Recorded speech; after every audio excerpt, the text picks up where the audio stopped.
And after Donald Trump's landslide win, global central bankers are preparing for their worst fears to materialize. Trump's campaign promises suggest inflationary risks will rise.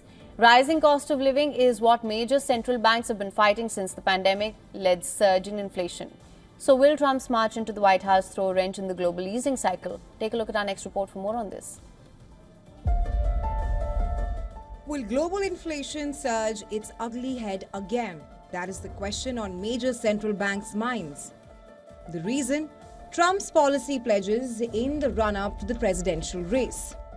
Tax cuts would further strain the US budget. Tariffs on US imports would disrupt global trade, and deportations might reduce the availability of cheap labor.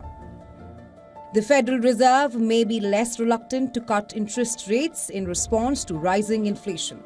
That is the most significant concern posed by Trump's policies. As a result, the dollar is likely to strengthen and weigh on developing countries. With the wars in West Asia and Europe already hurting disrupted supply chains, Trump's global tariffs come as a fresh threat. The risks are acute because inflation is already proving a challenge for many countries. In response to the tariff threat, China's central bank fixed the yuan at its lowest level since 2023 on Thursday. Even the Fed is unclear about the economic impact. The risk is now that the shadow of tariffs complicates the central bank's efforts to tame inflation without hurting economic growth. Separately, US labor costs surged more than expected in the September quarter.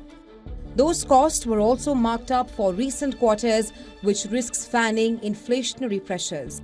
Business Bureau, WION World is One. For latest news, download the WION app and subscribe to our YouTube channel.